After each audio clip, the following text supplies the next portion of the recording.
इस कार्यक्रम के पुण्यार्जक हैं जयंती लाल जी, भाग्यवंती देवी, पंकज, विनीता, विनोद, कोकिला, नितेश, मोनिका, निकुंज जी, मोनिका शाह, जोशल, नमन, रिदम, भक्ति, दिया, ध्वनि, परी, दिशा, समस्त डागरी परिवार उदयपुर निवासी।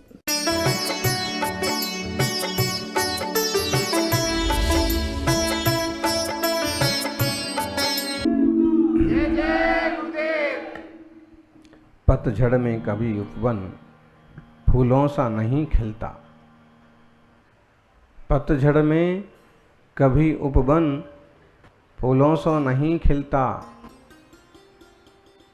दुनिया में बहुत कुछ मिलता है, पर बिना पुण्य के जैन धर्म नहीं मिलता। बिना पुण्य के वितरागता का मार्ग नहीं मिलता। कहीं ना कहीं हम सबका सौभाग्य है कि हम वितरागी जिनेश्वर की मंगलमय वाणी का पान कर रहे हैं। हम उस सघन छत्र छाया में हैं, जिस छत्र छाया में बैठ कर के जीव अनंत सुख का अनुभव करते हैं। सम्य दर्शन ज्ञान चारित्र रत्नत्रय रूपी रत्न राशि के प्रज्वलमान आभा मंडल मुनिराजों के समीप हमें बैठने का अवसर मिलता है। सौभाग्यशालियों, समय सार बार बार एक बात सिखाता है, स्वा को स्वा पर को पर जान। स्वा को स्वा पर को पर जान, मिट जाए दुख का संक्लेश का हर निशान। लेकिन हम जो है बहुत बुरी तरह से विकारी भावों से जुड़े हुए हैं। हम जिन वाणी मां से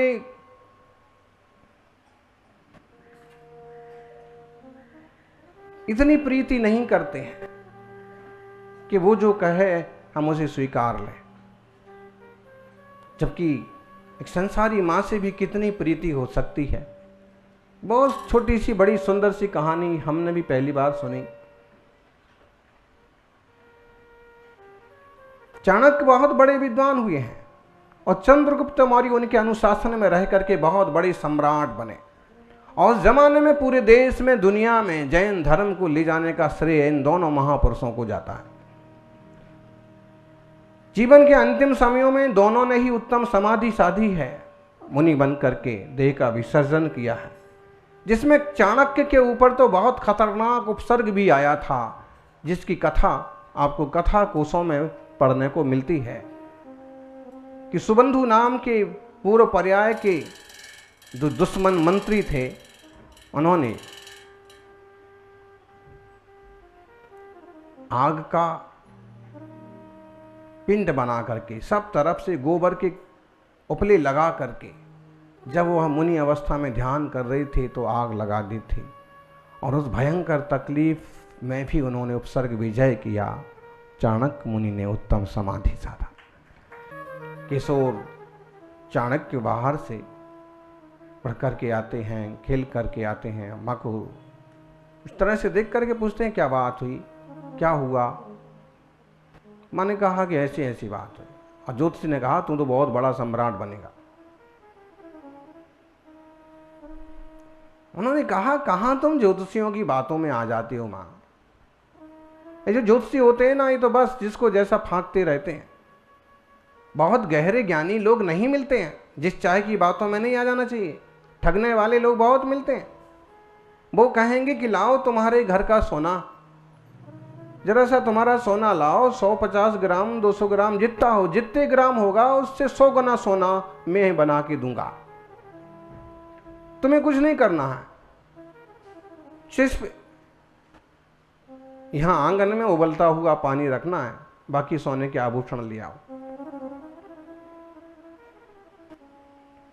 और उसमें जैसे आभूषण डाले कि वो गायब हो जाते हैं। किसी निमित्त से, किसी बहाने से वहां उस आदमी को इधर कर दिया और लेकर के ठग लोग रवाना हो जाते हैं। ऐसे लोग मिलते हैं दुनिया में, जिनका अपना कोई भविष्य नहीं है, वो दूसरों का भविष्य बनाते फिरते हैं। देखो माँ, तोता बेचारा त्रिंश पर्याय में दुखी है। लेकिन लोग तो तोते के माध्यम से भी लोगों का भविष्य बताते हैं, कार्ड निकाल देते हैं कि आज तुम्हारा क्या होने वाला है, जबकि तोते ही को पता नहीं है कि उसका क्या होने वाला है, उसे दाना मिलेगा कि नहीं मिलेगा। दुनिया ऐसे चलती है, इधर उधर की बातों में मत आया करो। मैंने कहा भाई जो भी है, दुनिया में जैसे भी लोग होते होंगे, लेकिन आज जो ज्योतिषी मिला उसकी बातों में दम है। तू सामने नहीं था फिर भी उसने कहा कि तुम्हारे बेटे के राजा बनने का सबसे बड़ा चिन्ह यह है कि उसके सामने वाले दांत पर नाग का चिन्ह बना हुआ है, एक सुंदर सांप का चिन्ह बना हुआ है, उसके प्रताप का, उसकी शक्तियों का प्रतीक है। शरीर के चिन्ह होते हैं तरह तरह के, किसी के दांतों की बनावट ऐसी होती है, किसी के दानों उस टाइप की खुरचन होती है, किसी के दांत देख करके बताया जा सकता है कि चक्रवर्ती बनेगा, किसी के हाथ देख करके बताया जा सकता है, उंगलियां देख करके, रेखाएं देख करके, नाखून देख करके, और जो विशेष ज्ञानी होते हैं तो केवल चेहरा देख करके ही बता देते हैं कि किसका क्या होने वाला। ज्ञान है, ज्ञान का वैभव अमाप है, केवली तो बिना चेहरा देखे ही 3 लोग का व्याख्यान कर देते। बेटा उसने कहा, अब उसने तुझे देखा नहीं और बता दिया कि तेरे दांत। उसने कहा कि हो सकता है, तो अभी तू फिक्र मत कर, तुझे बराबर समय मिलेगा, सब अच्छा होगा। कहते हैं फिर भी माँ का चेहरा प्रसन्न नहीं हुआ, तो बाहर गए और जिस दांत पर चिन्ह बना था देखा दर्पण में कि सच में दिख रहा है ऐसा ऐसा चिन्ह, उस दांत को पत्थर से तोड़ करके और माँ के सामने ला के रख दिया।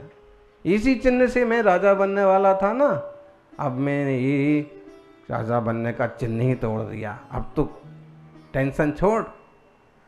एक अपनी माँ को खुश करने के लिए उन्होंने अपना दांत तक तोड़ दिया। हमारे लिए तो जिनवाणी माँ उससे भी 100 गुना ज़्यादा, 1000 गुना ज़्यादा कीमती है। जिनवाणी माँ कहती है विकार में फंस करके तू मुझसे दूर हो जाएगा। हम बेटों को चाहिए कि सारे विकार को उखाड़ फेंकें और जिन मामी को कहें कि मैं कहीं जाने वाला नहीं,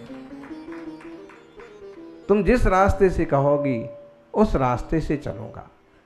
जो मार्ग मोक्ष मार्ग तक जाता है, सिद्ध शिला तक जाता है, उस शिला पर जाने का मैं वह मार्ग रत्नत्रय का, वीतरागता का मार्ग स्वीकार करूंगा।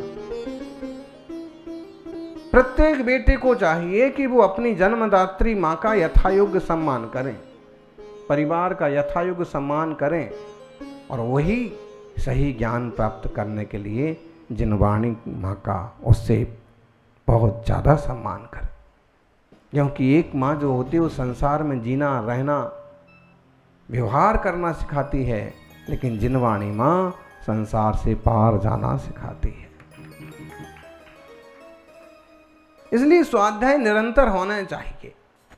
भाई स्वाध्याय तो इतना कीमती है, हम बहुत लोगों को कहते हैं कि स्वाध्याय करिए। आप एक बार प्रवचन सुनते हैं तो समझ लीजिए कि एक बार पेट भरता है, लेकिन यदि आप रोज स्वाध्याय करते हैं, प्रवचन सुनते हैं, तो आपका रोज पेट भरता है। एक बार प्रवचन सुना देना तो पेट भर देने जैसा हो गया, लेकिन किसी को स्वाध्याय की लगन लगा देना उसके लिए हमेशा के लिए कल्याणकारी हो गए। इसलिए देव शास्त्र गुरु का सानिध्य हर हमेशा होना चाहिए। सौभाग्यशाली हो।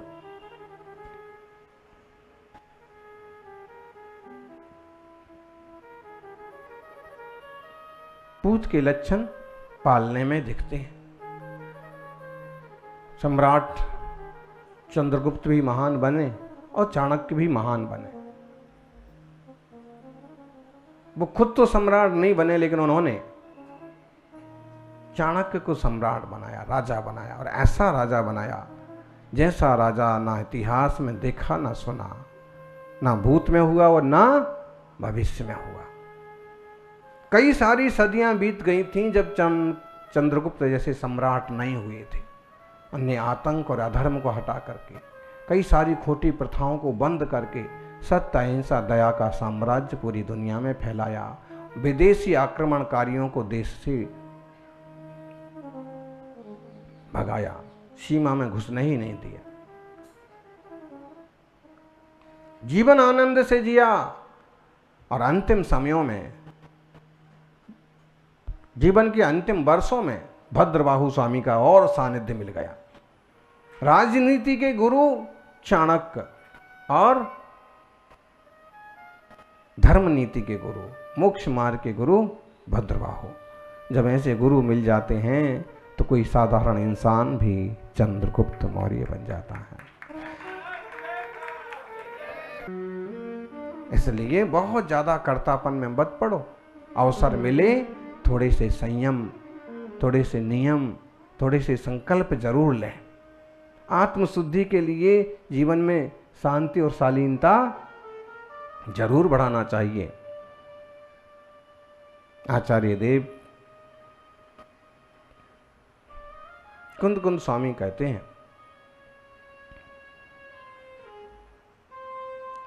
132 नंबर की गाथा है। अन्नाणस्य सौदो जाजीवसदु अतच्योलद्धि मिच्छत्तसदुदो जीवस असदहाणतम।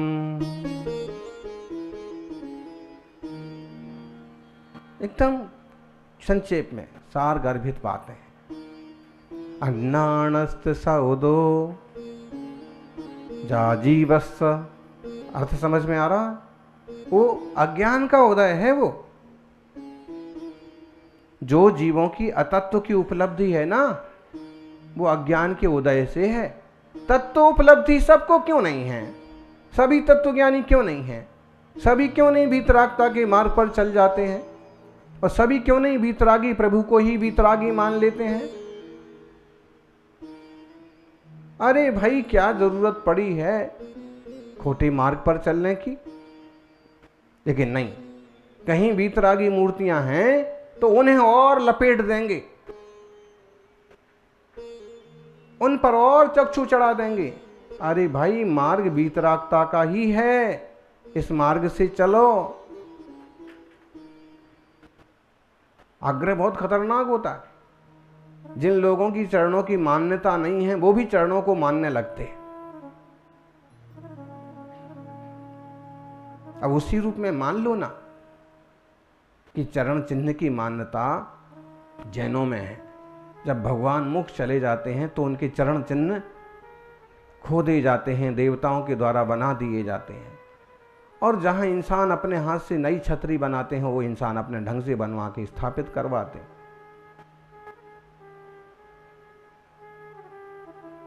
उनको उसी रूप में मानो ना। उदय तो अज्ञान का है, तो तत्वोपलब्धि कैसे हो जाए? सच्चे देव शास्त्र गुरु की समझ भी कैसे हो जाए?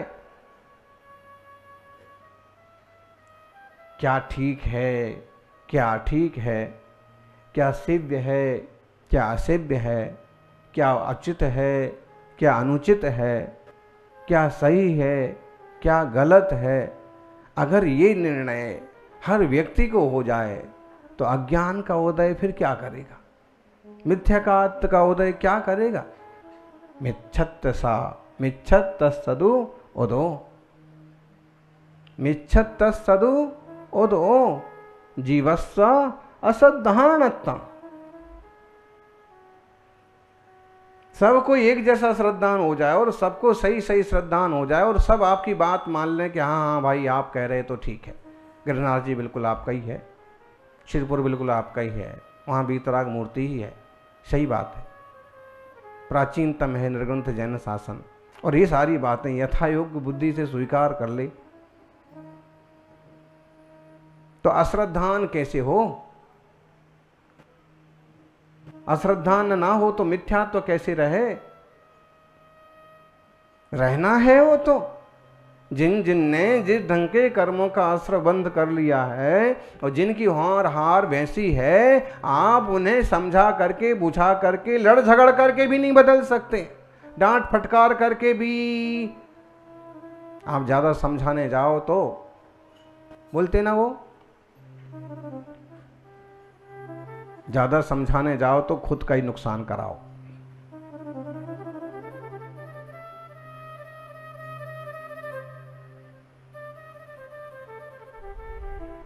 वह अज्ञान का उदय है जिससे तत्व की उपलब्धि नहीं होती।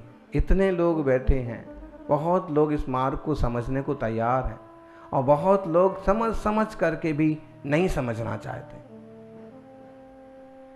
नहीं समझते। सीधी सीधी बात है। और वह मिथ्यात्व का उदय है कि अश्रद्धान होगा। एक बार वो बातें ध्यान में भी आए, समझ में भी आए, लेकिन दिल गवाह नहीं देगा कि मानो, श्रद्धा करो। मिथ्यात्व पड़ा है, कैसे श्रद्धा करने दे। वे सौभाग्यशाली हैं जो जिनवाणी सुनते हैं, वे परम सौभाग्यशाली हैं जो जिनवाणी गुनते हैं, और वे महासौभाग्यशाली हैं जो जिनवाणी के इशारों पर चलते हैं, अपना जीवन बदलते हैं और संसार से मोक्ष दशा में कदम धरते हैं। ये हमारा अश्रद्धान का, अज्ञान का भाव मिटने के लिए अज्ञान भाव का उदय, मंद पड़ना, अज्ञान भाव का ज्ञान रूप से परिणमित होना जरूरी है। और ये अश्रद्धा रूप, श्रद्धा तो वो भी है लेकिन खोटी श्रद्धा है, इसलिए उसे अश्रद्धा कहा जा रहा है। भाई श्रद्धा तो उनकी है, वो कह रहे हैं हम अपने श्रद्धेय को तकलीफ नहीं होने देंगे, हम अपने आराध्य को उंगली भी नहीं लगाने देंगे, कह तो रहे हैं। श्रद्धा ठीक है, लेकिन श्रद्धा स्थान ठीक ना होने से सब गड़बड़ है। श्रद्धा गुण तो श्रद्धा गुण है, लेकिन जब वो श्रद्धा स्थान ठीक नहीं होता है ना, तो श्रद्धा गुण मिथ्यात्व रूप से परिणमित कर रहा होता है। और अगर श्रद्धा स्थान ठीक ठीक समझ में आ गया, इसका मतलब है श्रद्धा गुण सही रूप से काम कर रहा है।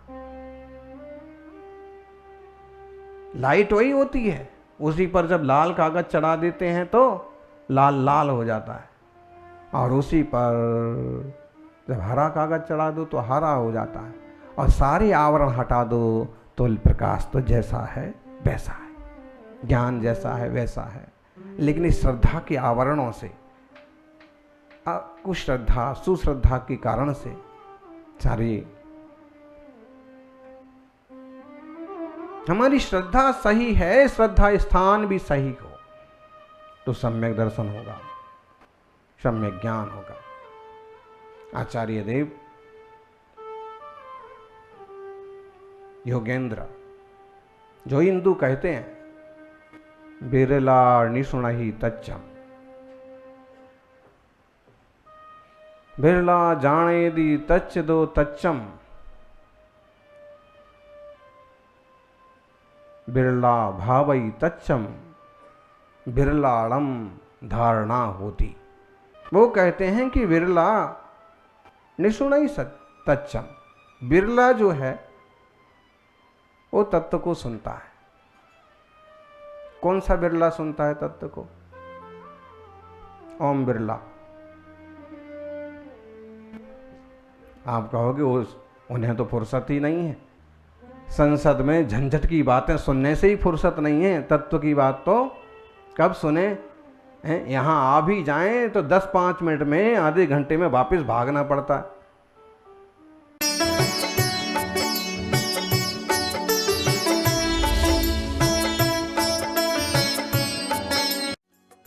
इस कार्यक्रम के पुण्यार्जक थे जयंती लाल जी, भाग्यवंती देवी, पंकज, विनीता, विनोद, कोकिला, नितेश, मोनिका, निकुंज जी, मोनिका शाह, जोशल, नमन, रिदम, भक्ति, दिया, ध्वनि, परी, दिशा, समस्त डागरी परिवार उदयपुर निवासी।